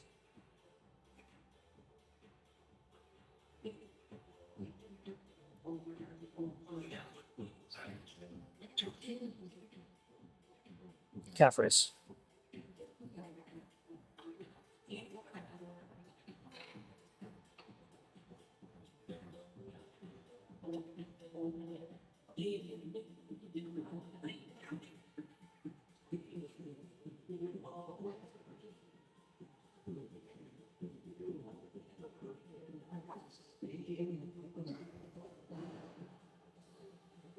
As low as you can go, or as high up as you can go, without bending those knees. And you go until you basically can't. She bends out of it to get out of this thing. And then we're just in excruciating pain. Excruciating pain. And then we try to remember how to walk again. Fantastic. This is the other calf raise machine. This is seated. If you're somebody that has lower back pain and you don't want to load a bunch of weight high up on your shoulder to press down on your spine, then this is a great alternative. So with this, because you're seated and because the force is coming this way, there isn't all that force on your spine. Don't curl your back like this when you're doing this, or it will end up like that. Keep it nice and straight against this back section here. And what you're going to want to do is you're going to want to start from a position where you have some knee bend, just like with the other one. You can come up and then come down here with your knees straight, as far low as you can go, all the way up, all the way down, all the way up, all the way down, all the way up, without your knee bend. When you fail, or when you basically can't do it anymore, you can come out of it like that. That way you don't just get trapped with locked knees in this position. Okay? I'm going to go do my weight now. So.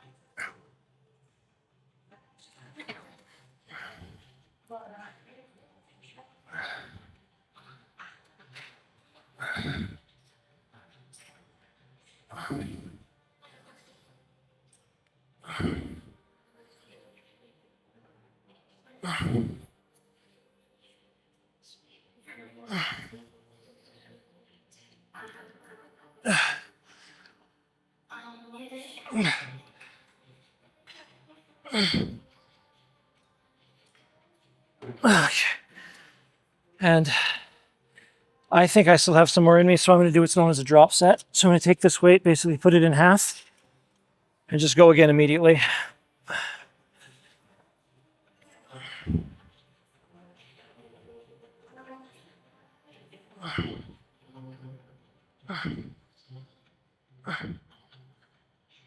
Okay, now they're dead. Oh, we forgot how to walk. Oh yeah, okay. Now you have to wipe down the machine. Okay.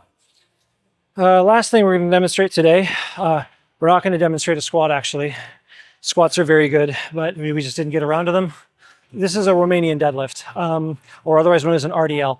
This is the dumbbell variant. There are dumbbell versions. There are full big bar versions. Another name for this is a stiff-legged deadlift. There's two big variations for it that are commonly looked at. One is where you go down, you pick up the weight. Your bum has to go way out straight, like you have a camera up there and you're showing off to it. Okay, with a bent knee, you come down, you come up and thrust forward.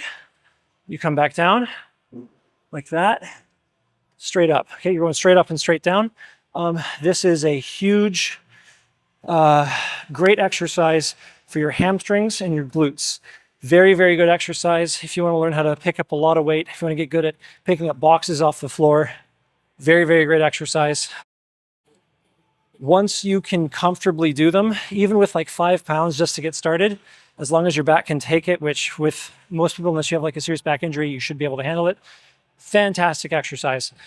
So I'll show you the knee bend version first, and then I'll do stiff-legged after.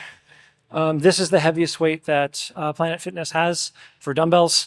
They also have the longer bar where you can load more weight on.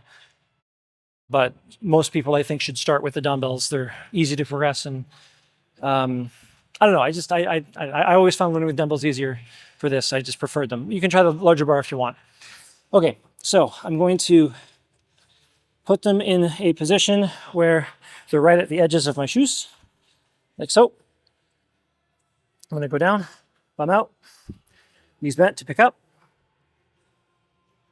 Make sure I'm straight, and then I'm going to lift up and thrust.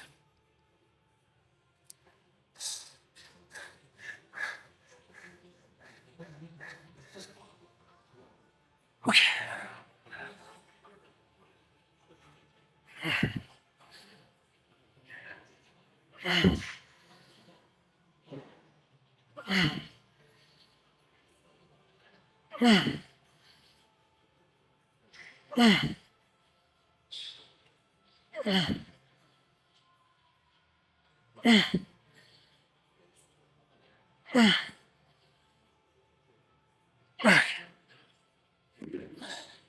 Okay, now the knee bend version is much easier than the stiff-legged version. The stiff-legged version is going to feel kind of like trying to reach down to touch your toes without your knees being bent, but with weight. You will not be going the whole way down because then you have to curve your back.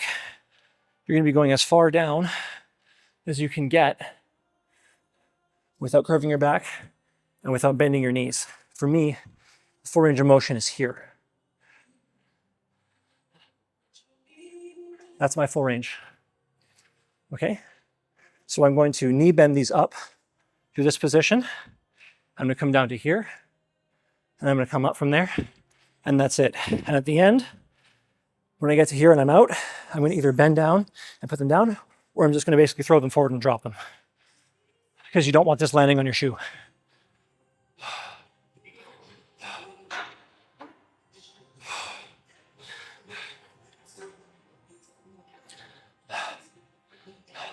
You're stiff-legged with your knees back, once again, way harder than with the bend. Do not, if you max out like with 50s, with the bend, do not try 50s right away with this other version. Go way lighter.